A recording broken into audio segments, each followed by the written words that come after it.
Saudara, tim Sus Polri akan menyampaikan hasil terkini pengusutan pembunuhan berencana Yosua. Kami akan membahasnya bersama juru bicara tim advokat penegakan hukum dan keadilan Tampak, Sandi Ebenezer Situngkir, dan sudah bergabung bersama kami. Bung Sandi, selamat malam.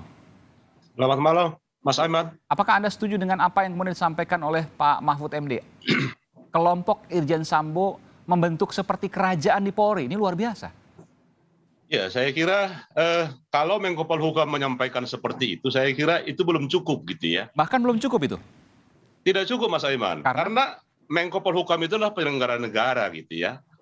Kalau Menko Polhukam juga hanya berkeluh kesah gitu ya, mestinya jangan berkeluh kesah. Gitu. Ya. Menko Polhukam sebagai penanggung jawab terkait dengan politik hukum dan keamanan itu mestinya bertindak. Gitu. Saran kami dari Tampak itu sebenarnya supaya presiden membentuk tim kepresidenan untuk menyelesaikan semua persoalan ini gitu ya. Kalau pejabat negara selalu mengeluh gitu, terus kita rakyat tampak yang mendarmabaktikan ya hidupnya untuk persoalan ini, terus mau berbuat apa? Gitu. Sebentar Pak Bung Sandi. Tadi saya mendengarkan apa yang disampaikan oleh Pak Mahfud. Pak Mahfud mengatakan bahwa kelompok Irjen Sambo seperti membentuk kerajaan dan semuanya dikatakan ya sudah diproses. 31 orang disebutkan tadi. Apakah Anda mencurigai bahwa ada yang lebih atau memang kalau sudah disebutkan 31 orang ya sudah nggak ada lagi? Baik, jadi persoalan bukan di jumlahnya, Mas Aiman. Ya. Tapi bagaimana caranya negara hadir di situ gitu ya. Hari ini banyak berseliweran misalnya di media-media sosial terkait dengan disampaikan oleh Pak Mahfud itu ya. Kalau Pak Mahfud menyatakan itu kerajaan, di media-media sosial hari ini disebut kaisar gitu ya. Kaisar gitu ya. Artinya apa kaisarnya? Kalau di media-media disebut ya FS gitu ya. Verdi Sambo, oke. Verdi Sambo gitu ya. Artinya yang kita butuhkan sebenarnya bagaimana negara hadir gitu ya. Apakah Presiden Jokowi sebagai penanggung jawab persoalan ini hanya melihat ini hanya masalah kecil gitu. Kalau kita dari Tampak, ini saatnya Presiden Jokowi ya menyelesaikan semua persoalan yang ada di tubuh Polri. Oke. Seperti yang disampaikan tadi oleh Menko Polhukam itu ya. Polri itu hadir mendukung tegaknya negara demokrasi gitu ya. Jadi kalau tidak ada penegakan hukum, mustahil muncul negara demokrasi. Ya, permasalahan begini, Presiden harus turun, Pak Mahfud MD nggak harus sampai di sini. Ini ada dua paradigma, ada dua pandangan nih. Yang pertama, ya sudah selesai karena 31-nya sudah diproses, ada etik, ada pidana, bahkan banyak yang kemudian dipidana ya dari 31 itu. Ada yang berat dipidana, lalu kemudian yang kurang berat mungkin etik. Kita akan tunggu nanti dan kita tunggu keterbukaan juga dari pihak kepolisian untuk hal ini. Dan begini, yang kedua, kalau seandainya dianggap, oh masih ada lagi kok selain 31, banyak, maka kemudian Presiden harus turun tangan. Yang mana pandangan Anda? Yang pertama atau yang kedua? Gini Mas, jadi Tampak itu kan... Ini pertanyaannya sederhana sebenarnya. Yang pertama sudah 31 itu selesai atau jangan-jangan masih ada yang lain? Yang kedua? Yang kedua Anda menyatakan itu. Kenapa Anda punya praduga seperti itu? Pertama, kami membuat pengaduan resmi ke Komisi Pemberantasan Korupsi pada minggu lalu gitu ya. Kami melihat entry point ketika ada dugaan pemberian uang kepada LPSK gitu ya. Itu kemudian kami laporkan kepada KPK ya. Jadi yang kami lihat di situ bukan hanya terkait dengan uang yang 2 amplop yang tebalnya 1 senti itu, bukan. Ya. Tapi apakah terkait dengan 31 orang atau 61 orang yang sekarang ini diproses, itu melakukan perbuatan itu hanya hubungan atasan dan bawahan gitu. Atau ada faktor lain seperti faktor uang yang mendorong mereka melakukan itu.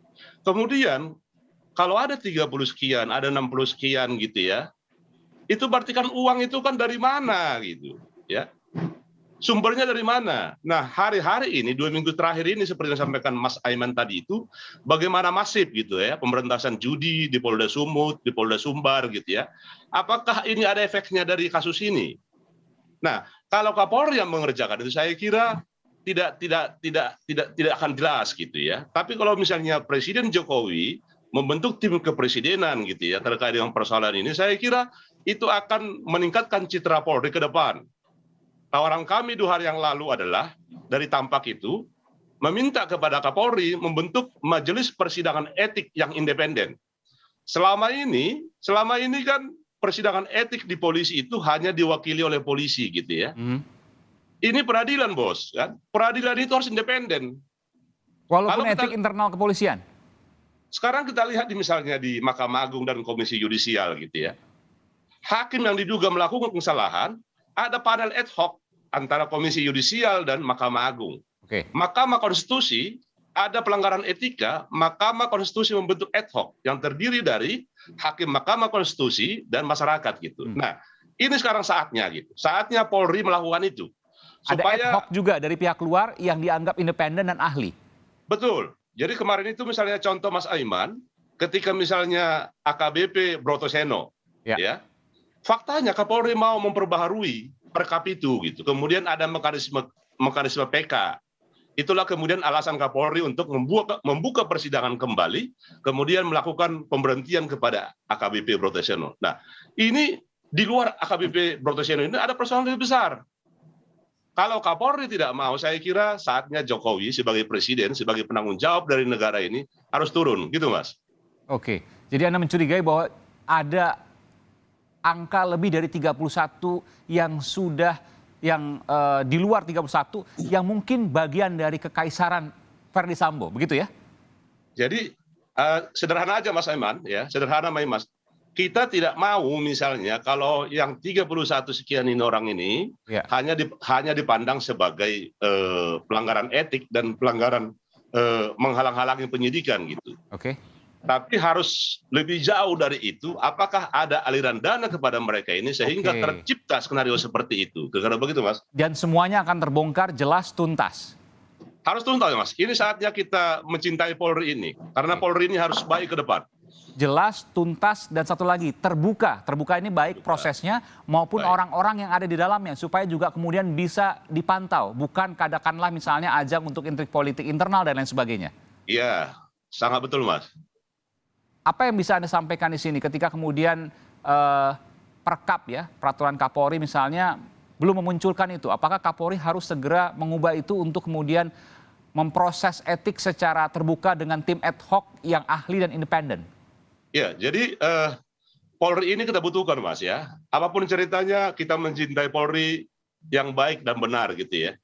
Kalau selama ini polisi melakukan persidangan etik kepada anggotanya dilakukan secara internal, itu melanggar prinsip peradilan. Ya. Peradilan itu harus bebas dan independen. Ya. Bagaimana polisi memeriksa polisi, pelakunya polisi, yang mengadili polisi gitu. Itu sangat melanggar prinsip pengadilan gitu ya. Jadi harapan kita ke depan terkait dengan pelanggaran yang ada di kasus ini tidak semata-mata terjadi hanya pelanggaran etik dan penyimpangan menghalang-halangi penyidikan. Harapan kita Kapolri berani gitu membuka semuanya. Kapolri Listio Sigit itu harus meninggalkan legasi yang baik untuk negara dalam masa jabatan dia gitu. Supaya ada hadiah juga bagi anak-anak kita ke depan gitu. Itu, Anda mencurigai bahwa ini bukan sekedar hanya soal kerajaan, istilah yang disampaikan oleh Pak Mahfud, tapi ada aliran uang yang mengunci satu dengan yang lainnya di tubuh internal Polri. Begini Mas Ahmad, jadi kalau terkait dengan bisnis-bisnis ilegal misalnya kan sudah menjadi pergunjingan di masyarakat gitu ya. Tapi yang menjadi pertanyaan sekarang, apakah negara bisa hadir di situ gitu ya? Misalnya kayak Polda Sumut misalnya, 2 minggu terakhir ini melakukan gencar memberantas termasuk penggerobokan perjudian terbesar di Cemara Medan itu ya, di Serdang itu. Termasuk Sumatera Barat misalnya. Sumatera Barat kemarin Pak Teddy sudah sampaikan tadi ya. Saya kira ini saatnya gitu. Di Polda Sumut sudah disebut namanya misalnya di media-media online, ada namanya AP misalnya. Kita kan tidak tahu siapa itu, Mas. Mestinya kan disebut gitu ya, supaya masyarakat juga tahu pergunjingan selama ini adalah benar gitu. AP ini pelaku dari bandar? Kalau yang disampaikan di media online itu kan bandarnya kan AP. Ya. Nah sekarang siapa AP ini? Apakah Kapolda Sumut juga berani melakukan tindakan terhadap itu? Itu saya kira Mas. Apa bedanya dengan, kan biasa polisi kemudian melakukan pengumuman melalui inisial. Apa bedanya ketika dibuka misalnya? Saya kira kalau misalnya polisi sudah berani menyatakan dia DPO misalnya ya, saya kira apa bedanya ketika KPK misalnya mengumumkan seorang tersangka gitu. Apa bedanya misalnya polisi melakukan konferensi pers untuk mengumumkan seorang tersangka gitu ya. Nah, sehingga pergunjingan di masyarakat berhenti. Ya, kita tidak capek lagi mengurusin ini karena negara kita ada pimpinan gitu. Ada penyelenggara negara, masa kita ini buat capek terus? Oke. Kira-kira begitu, Mas. Terakhir, Bung Sandi, apa yang bisa Anda sampaikan? Harusnya kasus ini seperti apa ke depannya? Karena ini luar biasa. Bukan hanya soal kasus dugaan pembunuhan berencana, tapi juga ada hal-hal lain yang terikat satu dengan yang lain. Ada proses etik pada puluhan polisi. Ada juga kemudian penangkapan ratusan, bahkan satu daerah ini, di bandar judi. Kalau digabungkan mungkin hampir dekat 1.000 kalau seluruh Indonesia ini. Tiba-tiba setelah ada kasus Irjen Verdi Sambo ini. Apa yang bisa Anda sampaikan di sini dan apa harapan Anda sebagai bagian dari masyarakat untuk melihat hal ini tuntas ke depan, tidak hanya soal kasus Yosua, tapi juga soal internal tubuh kepolisian? Ya, jadi yang tampak harapan masyarakat harapkan itu harus ada alasan gitu ya. Alasan misalnya kenapa sih para jenderal itu harus ditahan gitu. Dijelaskan ini si Anu melakukan kesalahan seperti ini gitu ya. Harus dibuka gitu. Nah, kemudian misalnya ada tindakan lain gitu ya kepada jenderal-jenderal dan perwira menengah itu. Dijelaskan misalnya kenapa sih harus disopot misalnya Brigjen Hendra misalnya. Dijelaskan kepada masyarakat itu. Sehingga masyarakat ini tidak dibuat lelah untuk mengikuti perkara ini terus. Itu yang pertama. Yang kedua, Polri jangan melihat persoalan ini sangat sederhana gitu. Termasuk misalnya Kapolri, Pak Jokowi misalnya ya. Jangan melihat persoalan ini sederhana gitu ya. Di balik semuanya ini harus ditemukan apa sih yang menyebabkan persoalan ini. Makanya kita dorong ada pemeriksaan etik yang independen termasuk persidangan etik yang independen gitu ya. Kalau ini tidak cukup juga ya, saya kira Jokowi harus membentuk tim kepresidenan. Kami dari Tampak, Mas Aiman merencanakan mendorong pertemuan dengan Menko Polhukam supaya mendorong presiden ya supaya melakukan perubahan terkait dengan majelis etik itu yang sifatnya ad hoc. Yang kami lakukan Tampak itu ke depan adalah melakukan judicial review ya. Judicial review undang-undang kepolisian ke Mahkamah Konstitusi gitu ya. Kenapa perlu kami lakukan itu? Yang pertama, kalau kita lihat undang-undang kepolisian terkait dengan posisi Kompolnas, tidak satu pun fungsi Kompolnas untuk mengawasi di undang-undang kepolisian itu. Di Kompolnas itu hanya bertugas memberikan saran kepada presiden. Jadi tidak tergambar gitu. Selama ini kan orang membuat pengaduan kepada Kompolnas. Ternyata dia nggak punya kewenangan itu. Dia hanya memberikan saran kepada presiden. Intinya bahwa harus dibuka secara transparan dan independen. Libatkan pihak luar menjadi tim ad hoc dalam hal ini. Tentu ini menjadi masukan yang menarik untuk kita cermati ke depan. Apakah ini akan dilakukan? Tidak, tentu ini menjadi sebuah hal yang menjadi perhatian kita bersama. Terima kasih Bung Sandi Situngkir dari acara Tampak. Terima kasih, selamat malam, sehat selalu.